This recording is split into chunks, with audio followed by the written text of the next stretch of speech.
के समय जब हम गंगा किनारे चलते थे तो आगे रेत में ऐसा भ्रम हो जाता था कि निर्मल जल भरा हुआ है। मरुभूमि में रेत में ऐसा लगता था निर्मल जल भरा हुआ है, और जब ये लगता कि अब रास्ता बदले, पर लगता चलो आगे तक चलते हैं, और जब जाते तो रेत मिलती तो लगता है यहां तो जल दिखाई दे रहा था। सूर्य की किरणों से मरुभूमि में जल का भ्रम हो जाता है तो मृग दौड़ता हुआ मर जाता है, लेकिन उसकी प्यास नहीं बुझती। ऐसे ही मेरी इंद्रियां, मेरा मन इन दिखाई देने वाले सुखों में महान दुख है, ये जान नहीं पाती, और इनके भोगने में पूरा जीवन नष्ट कर देती। मनोरंजन, केवल मनोरंजन। मन 5 ज्ञानेंद्रियों के साथ भोगों में रंजन कर रहा है। कह रहे हे सके ना कुरु कदिंद्रियाणाम, इन इंद्रियों को मत छूट दो, नहीं तुम्हारे जीवन को नष्ट कर देंगी।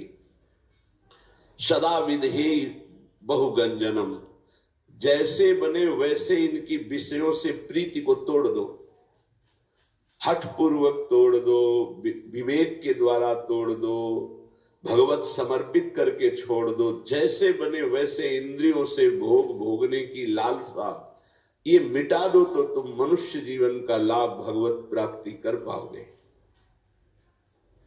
विधेय बहुगंजनम, बहुगंजनम जैसे बने तुमसे वैसे, हठ पूर्वक ज्ञान के द्वारा, भक्ति के द्वारा जैसे बने, बचो, इन गंदी चेष्टाओं से बचो। ये मन इंद्रियां बहुत ही दुष्ट हैं, बहुत ही फुसलाकर पता नहीं चलता कि हमसे गलत करवा रही हो, गलत करवा देती है। हंसते हंसते खेलते खेलते अपराध बन जाता है, मन मलिन हो जाता है।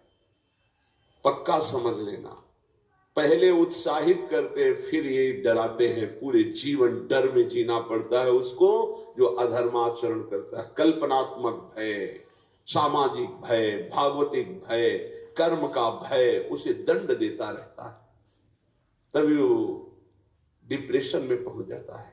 बिना पाप कर्म के डिप्रेशन नहीं होता, ध्यान रखना।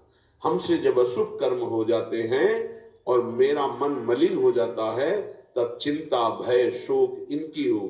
ऐसे क्रम बाई क्रम, कभी चिंता में डूबा हुआ, कभी शोक में डूबा हुआ, कभी कल्पनात्मक भय में डूबा हुआ है। वही मन जिसने इंद्रियों को उत्साहित करके पाप कर्म कराया, वही पूरे जीवन दंड देता है। इसलिए सदा विधेय बहुगंजनम, हे मित्र जैसे बने वैसे, पापाचरण ना होने पावे, इंद्रियों के मनोरंजन में फंसकर अपने जीवन को नष्ट मत करो।